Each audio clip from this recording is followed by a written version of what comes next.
Assalamualaikum dan selamat sejahtera. Okey, kepada semua pelajar.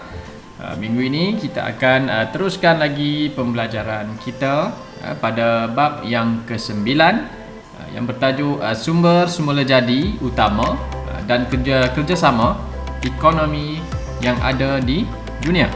Okey. Kita nak lihat kaitan antara sumber-sumber semula jadi yang ada di seluruh dunia dan kaitannya dengan kerjasama dari segi ekonomi. Okey. Baik, eksploitasi kepada sumber-sumber semula jadi yang dilakukan secara berlebihan, okey, terutamanya sumber yang tidak boleh baharu akan menyebabkan pelbagai masalah ataupun krisis boleh berlaku. Okey. Pada semua pelajar, tahukah anda tentang krisis sumber semula jadi di dunia yang berlaku pada masa kini?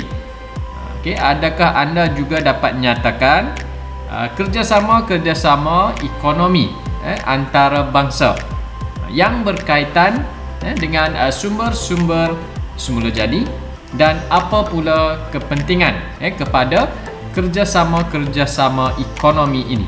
Okey, itu yang akan kita lihat. Kita akan menjawab persoalan-persoalan yang dinyatakan tadi, ditanyakan tadi. Okey, baik. Bagi bab ini, kita akan lihat apa yang akan kita belajar terlebih dahulu, objektif pembelajarannya.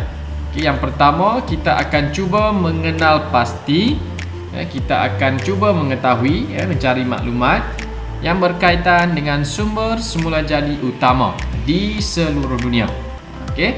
Kemudian yang kedua, kita akan lihat kedudukan ataupun taburan sumber-sumber semula jadi ini di seluruh dunia. Kemudian yang ketiga, kita nak lihat juga dan kita akan cuba huraikan yang berkaitan dengan krisis sumber semula jadi yang berlaku di seluruh dunia. Kemudian yang keempat, kita akan jelaskan dan lihat contoh-contoh kerjasama ekonomi antara bangsa yang dikaitkan dengan sumber semula jadi. Dan yang terakhir, kita akan lihat yang berkaitan tentang kepentingan kerjasama ekonomi antara bangsa dijalankan. Apa kepentingannya? Okey, baik. Itu adalah 5 objektif pembelajaran yang akan kita lihat dalam bab yang ke-9 untuk hari ini. Okey, baik. Di Malaysia sendiri, untuk info kepada semua, minyak mentah yang dihasilkan di Malaysia, di negara kita. Minyak mentah yang dihasilkan di negara kita merupakan kualiti yang tinggi, kerana mempunyai kandungan sulfur yang rendah. Sebab itu dikatakan sebagai minyak yang berkualiti tinggi, lebih separuh daripada pengeluaran minyak mentah di Malaysia diekspor, dijual. Sebab apa? Kerana kualiti minyak kita yang baik, yang tinggi, menyebabkan harganya juga berada dalam kategori premium, harganya mahal, berdasarkan kepada penanda aras utama minyak di seluruh dunia. Okey, sumber ini dipetik daripada Petroleum Nasional Berhad pada tahun 2014. Okey, ingat negara Malaysia antara negara pengeluar minyak yang berkualiti tinggi. Okey, baik. Kita nak lihat secara sepintas lalu bab-bab ataupun subtopik yang akan kita belajar dalam bab yang ke-9. Okey, yang pertama ni taburan sumber semula jadi utama di dunia. Kita akan lihat kedudukan di mana letaknya sumber-sumber semula jadi ini di seluruh dunia. Okey. Baik, kemudian yang kedua, kita akan lihat juga yang berkaitan dengan krisis yang berlaku. Okey. krisis sumber semula jadi yang berlaku di seluruh dunia. Okey, yang berkaitan kepada 4 aspek. Yang pertama dari segi ekonomi, yang kedua politik, dari segi masyarakat, yang ketiga, dan yang keempat dari segi alam sekitar. Okey, itu yang kedua. Kita akan lihat tentang krisis, masalah-masalah yang berlaku yang berkaitan dengan sumber semula jadi di dunia. Kemudian yang ketiga, kita akan lihat contoh-contoh kerjasama ekonomi yang dijalankan antara bangsa, antara sebuah negara dengan negara yang lain. Kerjasama-kerjasama yang dijalankan. Di sini kamu dapat lihat beberapa logo-logo yang menunjukkan kepada contoh jenis kerjasama ekonomi yang telah dijalankan. Kita akan lihat dengan lebih terperincinya nanti. Okey, kemudian yang terakhir untuk bab yang ke-9 ni, subtopik yang keempat, kita nak lihat tentang kepentingan kerjasama ekonomi antarabangsa dari 6 aspek. Yang pertama, kepentingan dari segi buruh asing. Yang kedua, dari segi pemindahan teknologi. Yang ketiga, melalui hubungan perdagangan. Yang keempat, pasaran. Kelima, pelaburan. Dan yang keenam, dari segi bahan mentah. Okey? Baik, itu adalah 4 subtopik yang akan kita lihat dalam bab yang ke-9. Baik kelas, kita teruskan dengan subtopik yang pertama, 9.1, iaitu taburan sumber semula jadi utama yang boleh kita dapati di seluruh dunia. Okey, baik. Sumber tenaga utama dunia. Okey, kamu lihat pada buku teks masing-masing.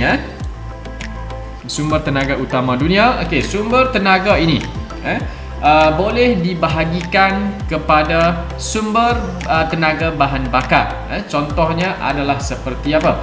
Petroleum, gas asli, arang batu.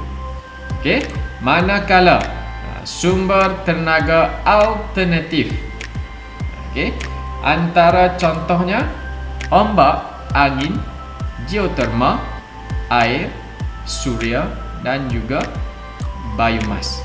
Okey, itu adalah sumber tenaga utama yang ada di dunia. Ingat, ada 2 jenis.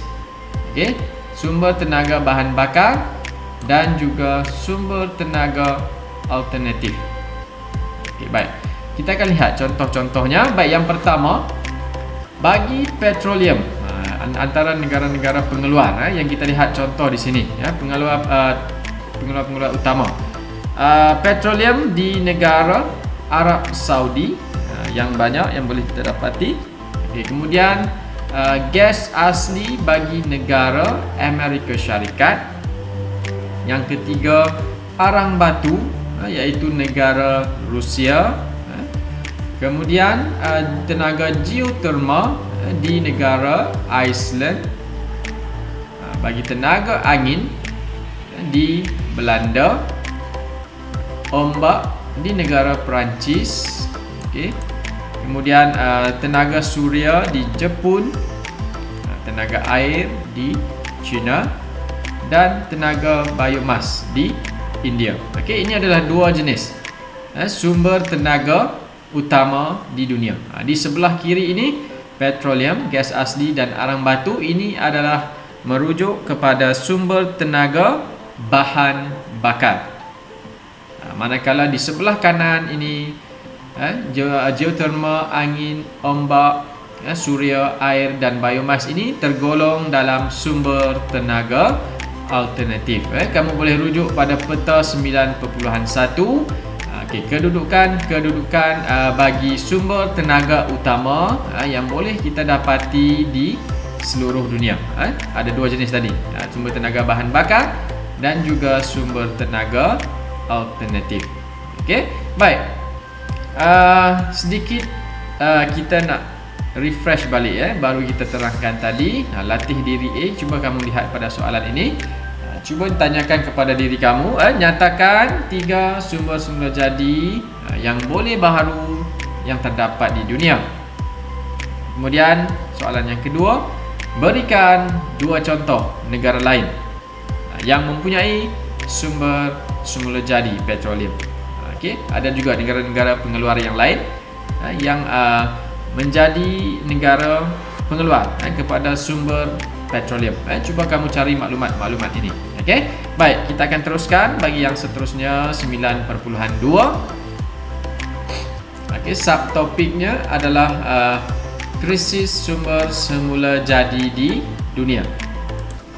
Okey, baik, eksploitasi dan juga penerokaan kepada sumber yang dilakukan secara berterusan dan juga tidak dirancang dengan begitu baik.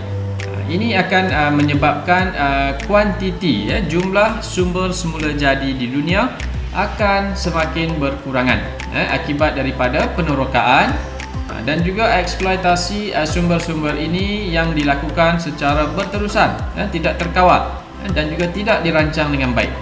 Ini akan menjejaskan kepada jumlah sumber semula jadi itu sendiri. Okey.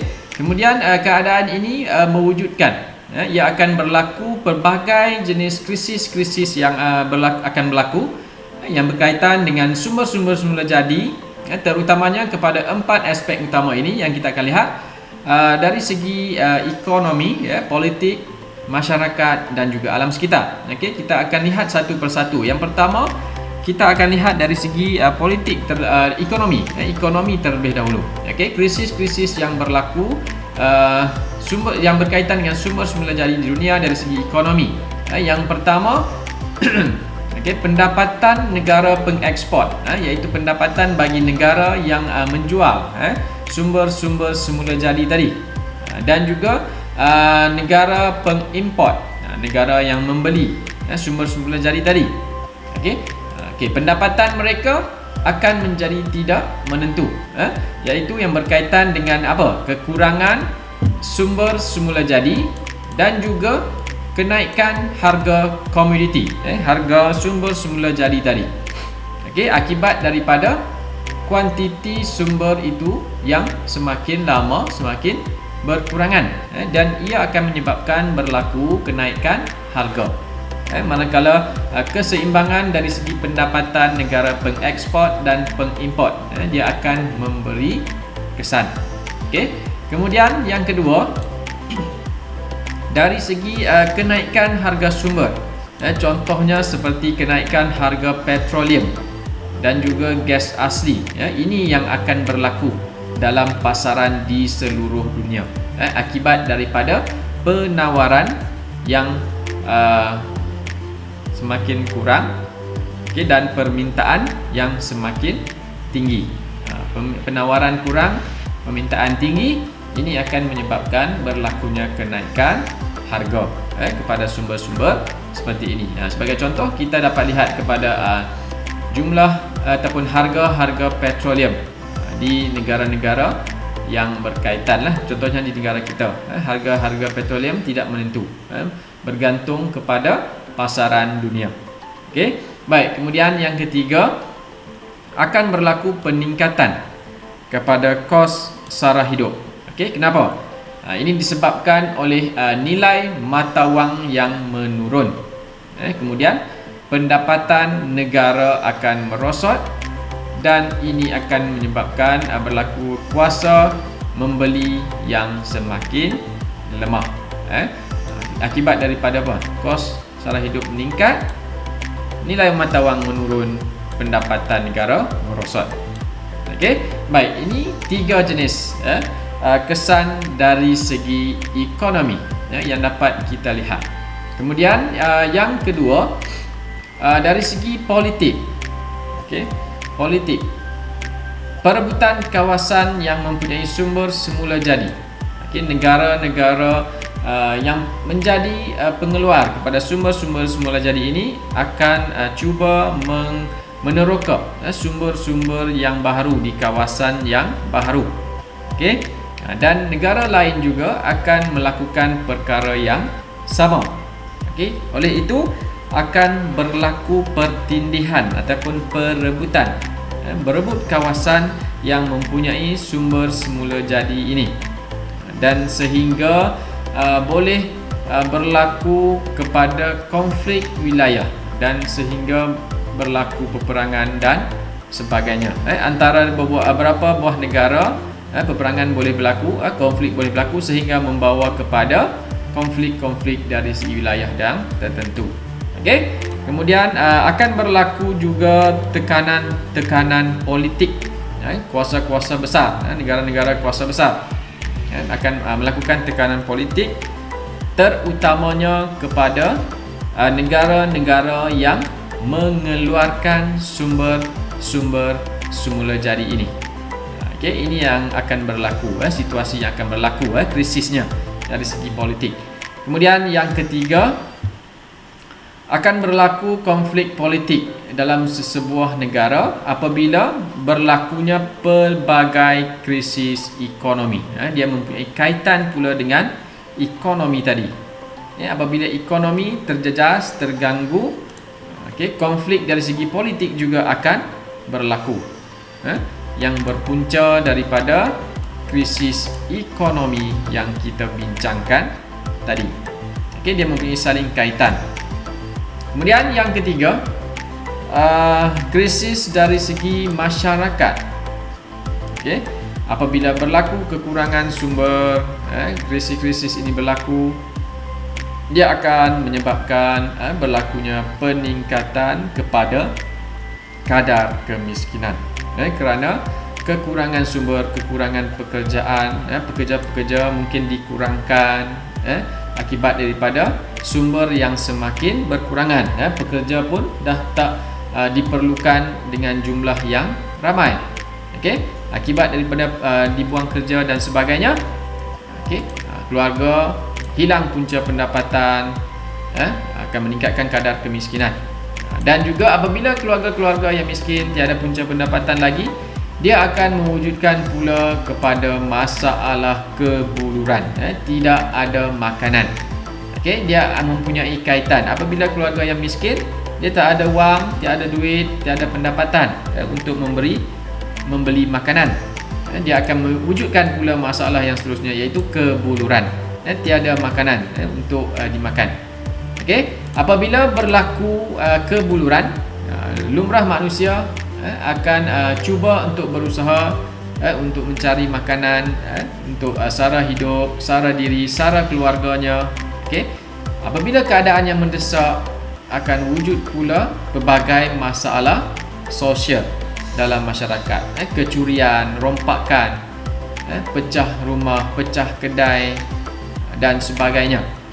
Matlamatnya hanya untuk menyara hidup, mungkin untuk menyara diri dan sebagainya. Itu yang akan berlaku. Dia mempunyai saling kaitan. Dia akan berangkai, satu demi satu masalah akan berlaku akibat daripada masalah yang lain. Baik, kemudian dari segi alam sekitar. Dari segi alam sekitar pula, apa yang akan berlaku? Baik, daripada penerokaan dan eksploitasi sumber tadi yang dilakukan secara tidak terancang dan secara berterusan, apa yang akan jadi kepada alam sekitar? Alam sekitar akan terjejas.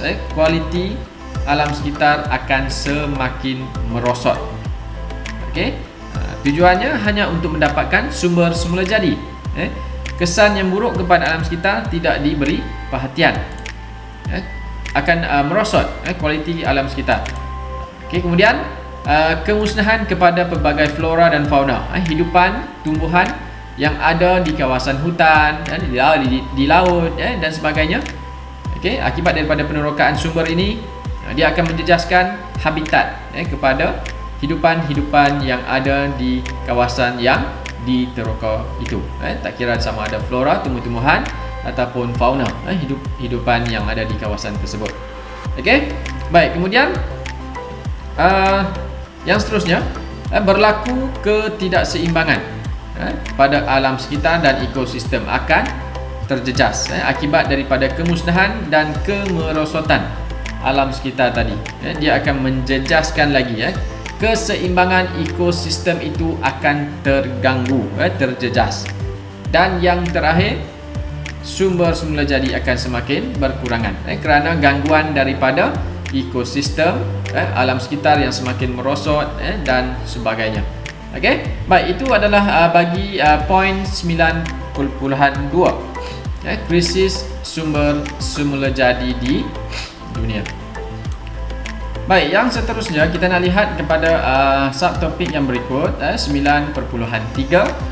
Kita akan lihat beberapa contoh kerjasama ekonomi yang dijalankan oleh beberapa pertubuhan, kesatuan dan sebagainya. Okey, kerjasama ekonomi yang dijalankan secara antarabangsa. Okey, baik, kerjasama ekonomi secara antarabangsa ini diwujudkan atas dasar untuk membantu antara sebuah negara dengan negara yang lain, terutamanya membantu dari segi bidang ekonomi.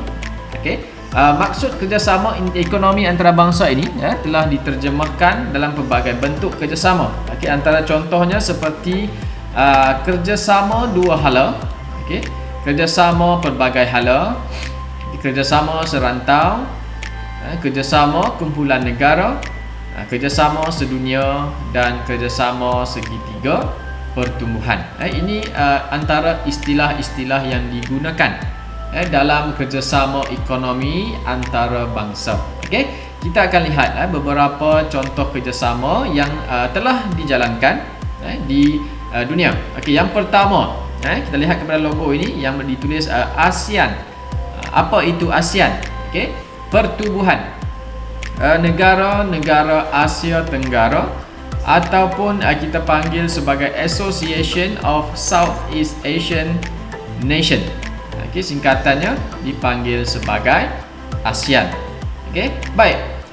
Bagi pertubuhan negara-negara Asia Tenggara ini, dia ditubuhkan secara kerjasama ekonomi yang ditubuhkan pada tahun 1967.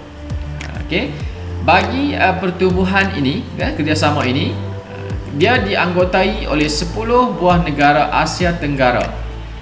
Okey, antaranya termasuklah Thailand, Malaysia, Singapura, Indonesia, Vietnam, Myanmar, Filipina, Kemboja, Brunei Darussalam dan juga Laos. Okey, bagi pertubuhan ini, mereka ataupun kerjasama ini dijalankan secara kerjasama dalam pelbagai bidang antara negara-negara yang menganggotainya. Okey, antara contoh kerjasama yang dijalankan adalah seperti apa? Yang pertama, pendidikan, pelancongan dan juga penyelidikan dan pembangunan, R&D. Okey, ini yang dijalankan oleh negara-negara ASEAN. Kerjasama yang dijalankan oleh negara ASEAN melalui pendidikan, pelancongan, penyelidikan dan juga pembangunan, R&D. Kemudian yang kedua, IMSGT. Okey, apa itu IMSGT? Segitiga pertumbuhan Indonesia, Malaysia dan Singapura. Okey, baik, kita lihat kerjasama dari 3 buah negara ini, dari 3 segi. Kerjasama segitiga pertumbuhan IMSGT ditubuhkan pada tahun 1992. Okey, kawasan yang dilitupi yang terlibat dalam IMSGT ini adalah Kalimantan Barat, wilayah Riau, Sumatera Selatan, Johor, Pahang, Melaka, Negeri Sembilan dan juga Singapura. Okey, IMS ini bermaksud Indonesia, Malaysia, Singapura. Okey, baik. Kemudian yang seterusnya, segitiga pertumbuhan Indonesia, Malaysia, Thailand. Indonesia, Malaysia, Thailand, IMTGT. Okey, baik. Kerjasama segitiga pertumbuhan IMTGT ini pula ditubuhkan pada tahun 1994. Okey, bagi pertumbuhan segitiga pertumbuhan ini dianggotai oleh 10 buah wilayah.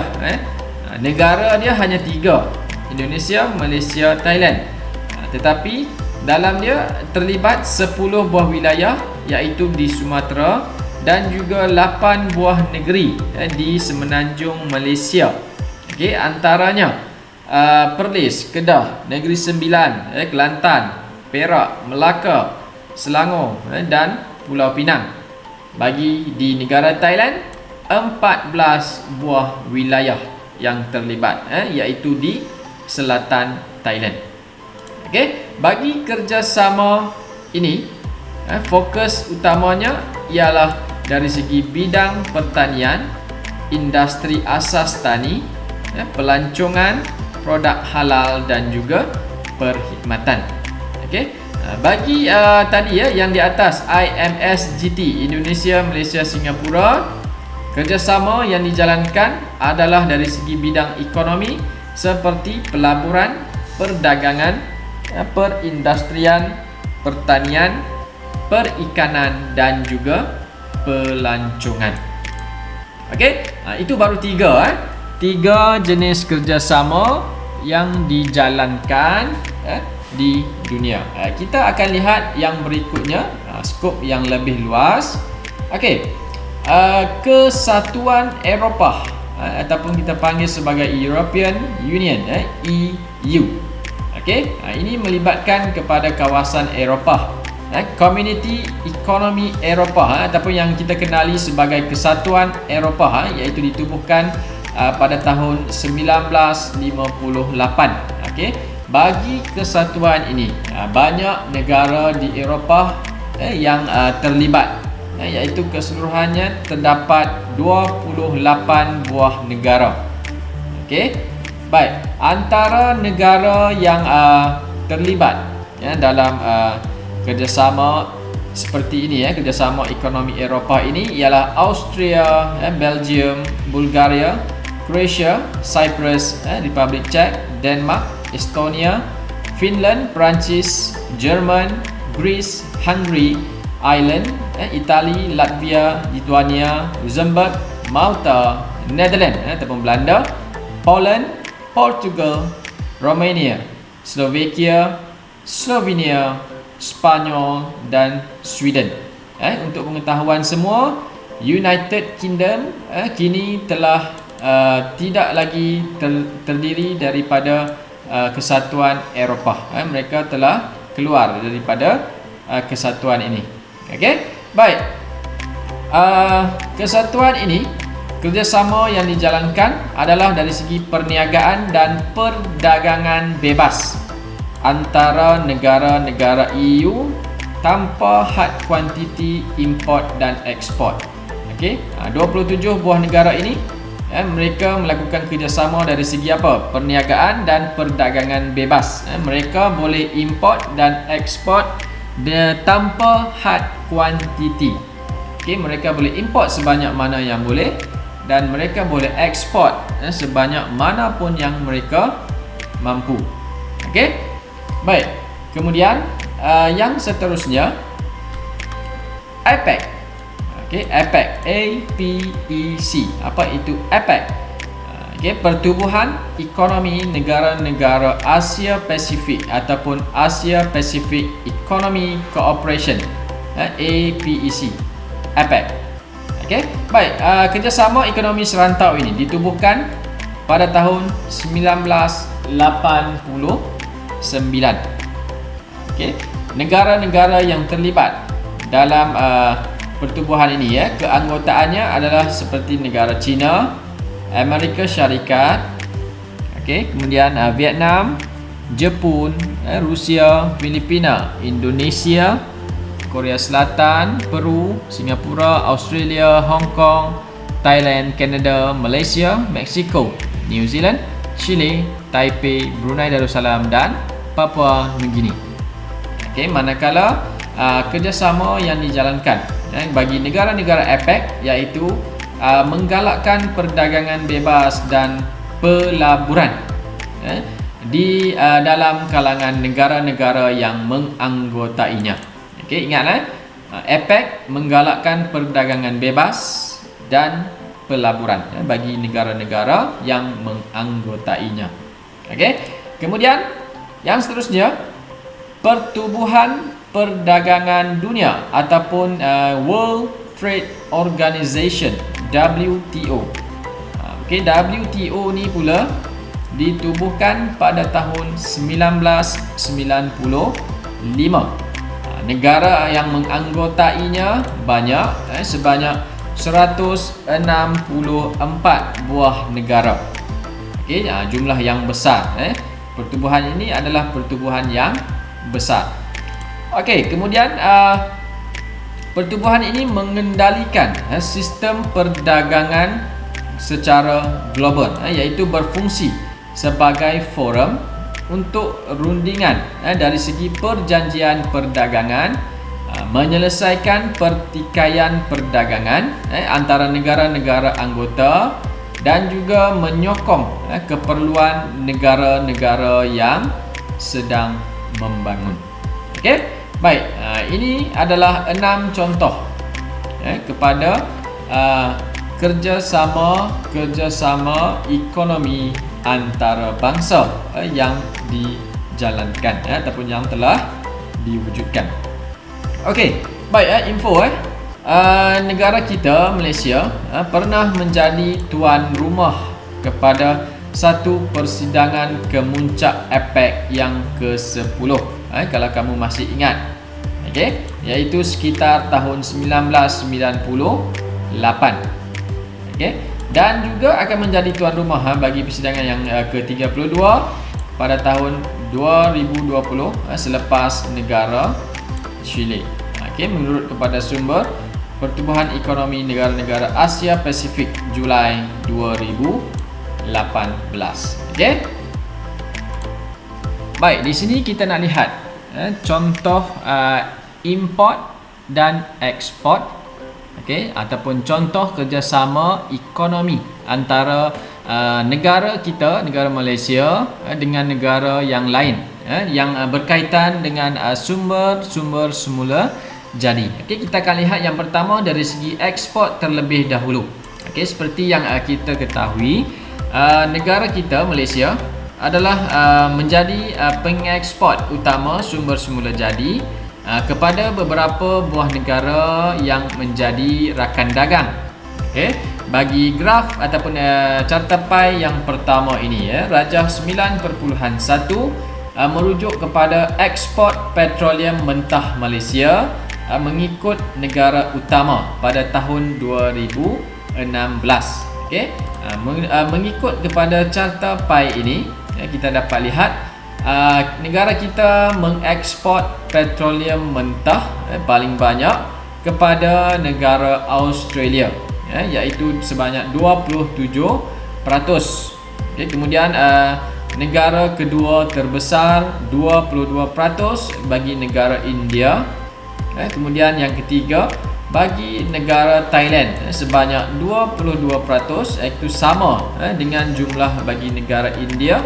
Manakala negara yang seterusnya bagi negara Singapura 8.6%, bagi negara Indonesia 6.8% dan juga lain-lain negara sebanyak 13.6%. Okey, itu adalah ekspor petroleum mentah Malaysia, iaitu Malaysia menjual petroleum mentah, petroleum yang belum lagi diproses kepada negara luar. Manakala di bawah ini pula sumber bagi kayu balak, negara kita mengeksport kayu balak, mengikut kepada negara utama yang membelinya daripada negara kita, rajah 9.2. Negara yang terbesar mengimport ataupun membeli sumber semula jadi kayu balak negara kita adalah negara India, sebanyak 67%, jumlah yang agak besar. Kemudian yang kedua negara Indonesia 13%, yang ketiga negara Vietnam 7.6%, kemudian negara Jepun 7.1%, negara China 3.3, dan juga lain-lain negara yang mengimport kayu balak dari negara kita sebanyak 2.0%. Okey, baik, maklumat tambahan, Malaysia negara kita adalah salah satu daripada pengeluar kayu tropika. Okey. Hasil kayu negara ini diekspor ke lebih 162 buah negara dan India. Okey, seperti yang kita lihat kepada carta pie tadi, India antara pembeli ataupun pengimport kayu balak yang terbesar. Okey, dan juga India merupakan pasaran utama bagi negara kita untuk menjual kayu balak. Okey, sumber ini dipetik daripada Lembaga Kayu Malaysia sekitar tahun 2017. Okey, kemudian kita nak lihat importnya pula. Negara kita membeli pula. Okey, kerjasama ekonomi dunia yang bersifat dua hala, two way, membolehkan negara Malaysia mengimport ataupun membeli sumber semula jadi dari negara luar, iaitu negara yang telah menjadi rakan dagang kepada negara kita. Okey, kita akan lihat dua jenis sumber semula jadi. Okey, Rajah 9.3, import petroleum mentah Malaysia mengikut negara utama pada tahun 2016. Okey, negara kita juga mengimport petroleum mentah. Okey. Baik, kita mengimport petroleum mentah yang paling banyak daripada negara Arab Saudi, sebanyak 27%. Okey, kemudian kita juga mengimport 17% jumlah petroleum mentah yang kita import daripada Rusia. Kemudian daripada Emiria Arab Bersatu sebanyak 13%, Qatar 8.7%, Venezuela 7.6% dan lain-lain negara sebanyak 26.7%. Okey, ini adalah rajah cabaran carta pie yang merujuk kepada import petroleum Malaysia mentah Malaysia kepada tahun 2016. Okey, manakala bagi arang batu, negara kita juga mengimport arang batu daripada negara luar. Okey. Baik, antara negara yang mengimport, kita mengimport arang batu daripada negara Indonesia yang paling banyak, mewakili sebanyak 60%. Manakala Australia 22%, Rusia 11%, Afrika Selatan 4.3%, Switzerland 1.4% dan lain-lain negara, okey, sebanyak 1.3%. Jumlah import yang dibayar adalah 157 juta. Manakala tadi bagi import petroleum bahan mentah sebanyak 2.82 bilion keseluruhannya yang negara kita belanjakan. Okey, bagi tadi yang kita lihat kepada ekspor, okey, jumlah yang diperolehi 5.65 bilion. Okey, dan bagi kayu balak hasil yang kita dapat sebanyak 341 juta yang dikira dari segi US dollar. Baik.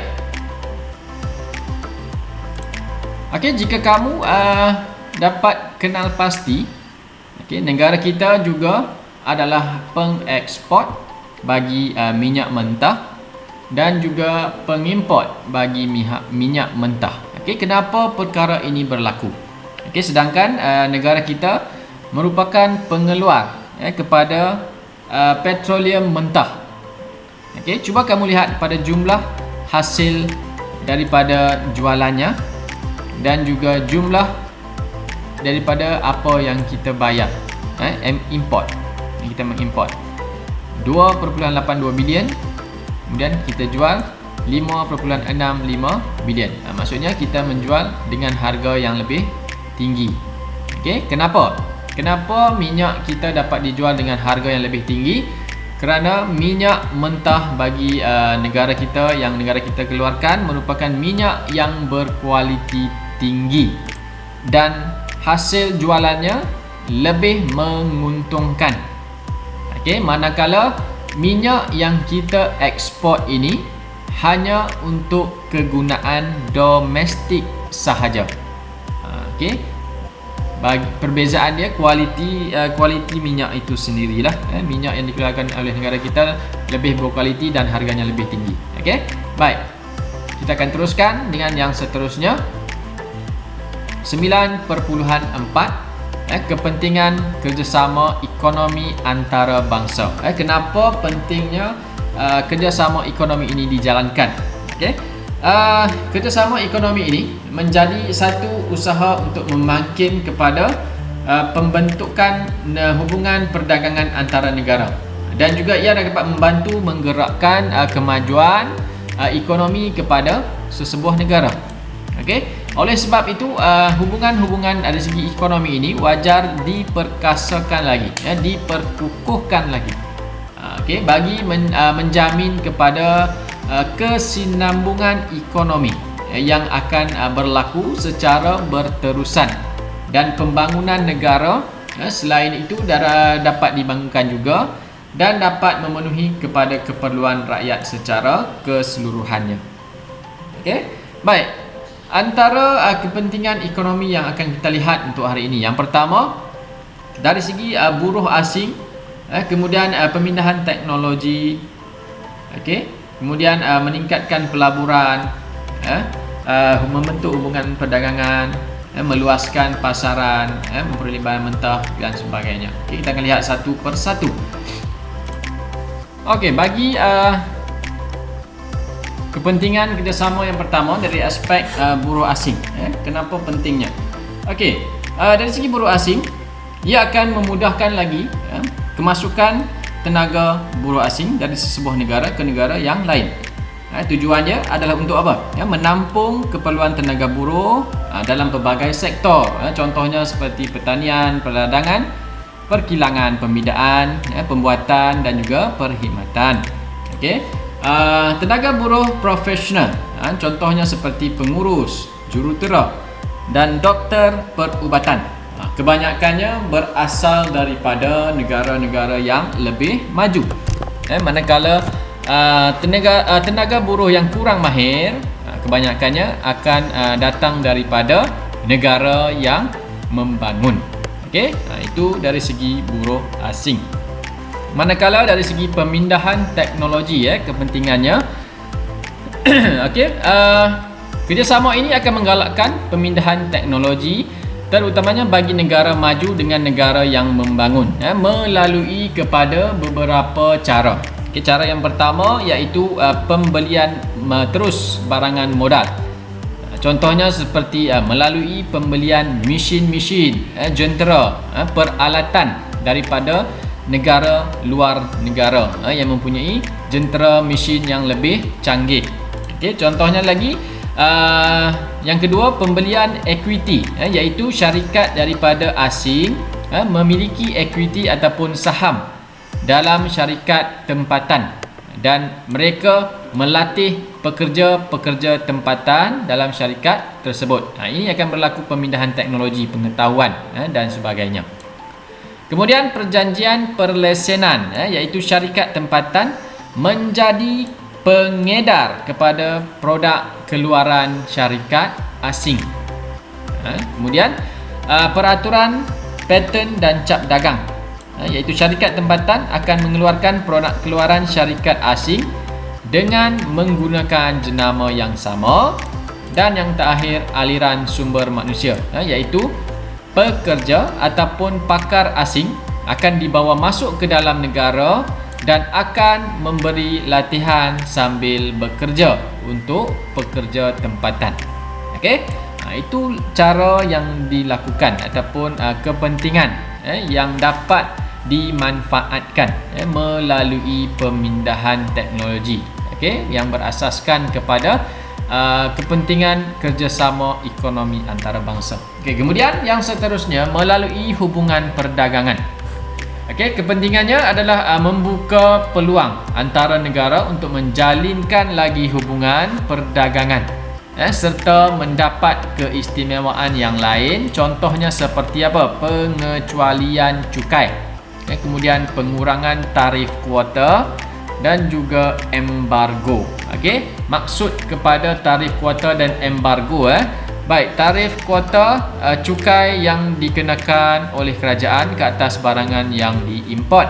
Manakala kuota kuantiti barang yang dibenarkan untuk dibuat, dijual ataupun yang lain-lain.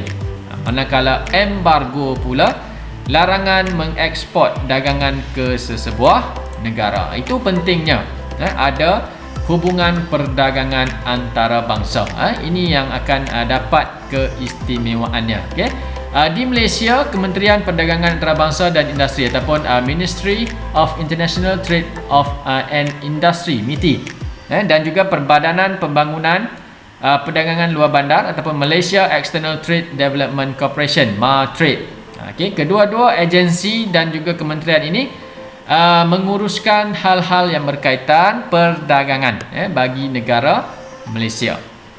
Okey, baik, kepentingan yang seterusnya dari segi pasaran iaitu membolehkan negara-negara yang bekerjasama tadi akan mendapat pasaran yang lebih luas, dapat jual barang mereka kepada pasaran yang lebih besar kepada negara-negara yang lain, negara-negara yang mereka jalinkan kerjasama. Okey, contohnya Brazil. Brazil mengeksport kayu balak ke beberapa buah negara yang lain, India, China, Vietnam dan juga Singapura. Manakala Rusia dapat mengeksport arang batu ke negara yang lain seperti Korea Selatan, Jepun, China dan juga Turki. Okey, kerjasama ini akan memberi kesan dengan meluaskan pasaran ekspor lagi, dapat menjual lebih banyak barangan. Baik, dari segi pelaburan, menggalakkan pelaburan dalam negara untuk dijadikan modal bagi memulakan sesuatu kegiatan ekonomi. Okey, dua jenis pelaburan iaitu pelaburan dari segi equity dan juga pelaburan langsung asing ataupun foreign direct investment. Okey, FDI kita panggil FDI. Okey, FDI ini melibatkan kepada pembukaan operasi syarikat asing. Okey, contohnya seperti apa? Syarikat kereta, telekomunikasi serta barangan elektrik dan elektronik yang ada di negara kita di Malaysia. Jepun, Korea Selatan, Amerika Syarikat, China, Singapura.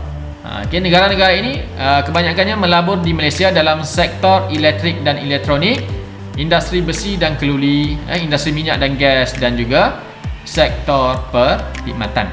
Manakala yang terakhir kerjasama kepentingan kerjasama ekonomi antarabangsa dari segi bahan mentah, iaitu membolehkan sesebuah negara mendapatkan bekalan bahan mentah daripada rakan negara yang lain untuk kegunaan domestik dan industri melalui import. Sebagai contoh, negara China telah mengimport petroleum mentah daripada beberapa buah negara lain seperti Arab Saudi, Oman, Iraq dan juga Rusia. Manakala negara Mexico dan Kanada antara pengeluar ataupun merupakan antara negara utama yang mengimport membeli gas asli daripada Amerika Syarikat. Okey, ini adalah kepentingan kerjasama dari segi ekonomi.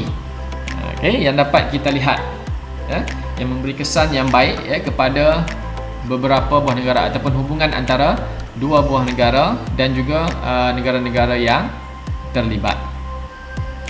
Okey, secara kesimpulan kita lihat imbas kembali. Yang pertama tadi kita dah lihat sumber semula jadi utama di dunia. Dua jenis sumber tenaga bahan bakar iaitu petroleum, gas asli dan arang batu. Manakala sumber tenaga alternatif, geoterma, angin, ombak, suria, air, biomas. Kemudian kesan krisis sumber semula jadi di dunia dari segi ekonomi, politik, masyarakat dan alam sekitar. Kita lihat juga contoh kerjasama ekonomi antarabangsa seperti ASEAN, IMSGT, IMTGT, EU, APEC, WTO. Kemudian yang terakhir adalah kepentingan kerjasama ekonomi antara bangsa melalui buruh asing, pemindahan teknologi, hubungan perdagangan, pasaran, pelaburan dan juga bahan mentah. Baik, itu pembelajaran yang kita dapat belajar bersama-sama untuk hari ini. Jika ada sebarang persoalan, pertanyaan, seperti biasa boleh tanya di bahagian chat dan juga di Google Classroom.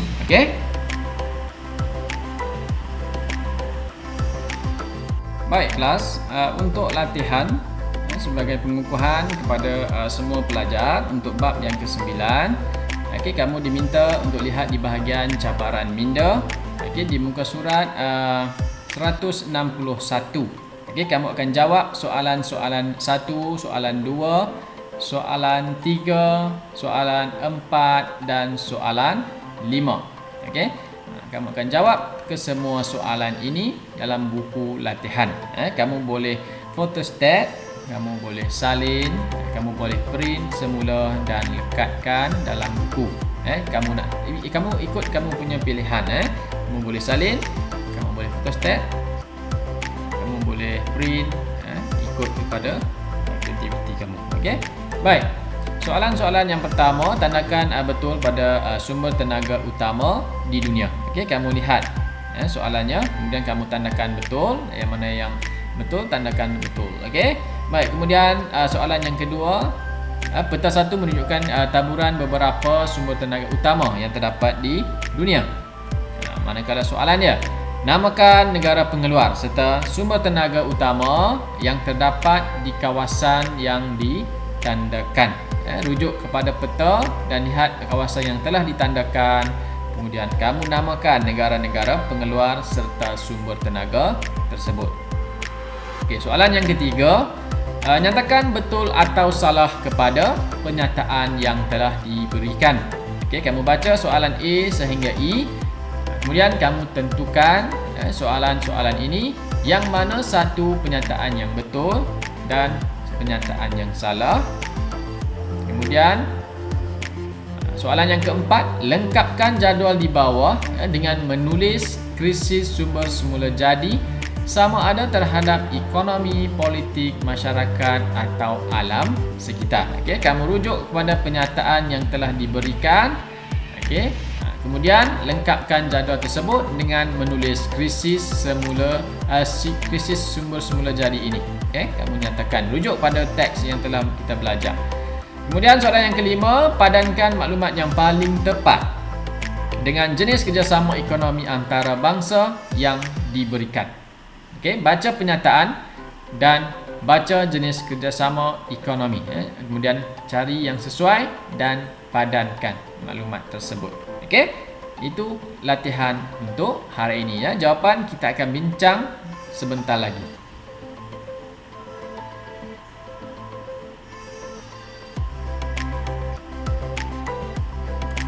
Baik, sekarang kita nak bincangkan jawapannya. Okey, latihan yang telah kamu lengkapkan. Okey, bagi soalan yang pertama, tandakan betul pada sumber tenaga utama di dunia. Okey, baik, kamu cek jawapannya.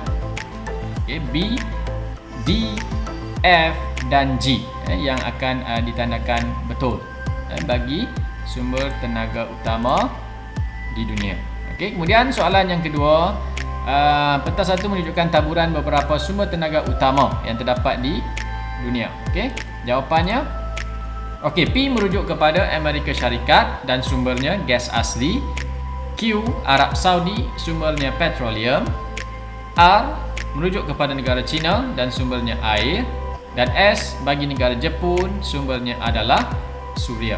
Okey, kemudian soalan yang ketiga, nyatakan betul atau salah pada pernyataan yang diberikan. Okey, soalan A, B, C, D dan E. Okey, semak jawapan. A betul, B salah, C salah, D betul, E salah. Okey, jika kamu ada buat kesalahan, kamu boleh betulkan sekarang. Okey, baik. Soalan yang keempat. Okey, berdasarkan jadual ni, lengkapkan jadual di bawah dengan menulis krisis sumber semula jadi terhadap 4 kesan tadi, ekonomi, politik, masyarakat ataupun alam sekitar.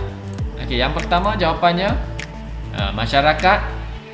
A, B adalah politik, C ekonomi, D alam sekitar. Okey, baik. Kemudian yang kelima, padankan maklumat yang tepat dengan jenis kerjasama ekonomi antarabangsa yang telah diberikan. Okey, jawapannya adalah seperti yang berikut. A adalah APEC, B adalah ASEAN, C adalah IMTGT dan D adalah WTO. Okey, baik, kamu semak semua jawapan kamu. Kalau ada kesalahan, boleh buat pembetulan sekarang. Okay, jika betul semua, tahniah. Baik, kita akan jumpa pada pembelajaran yang seterusnya.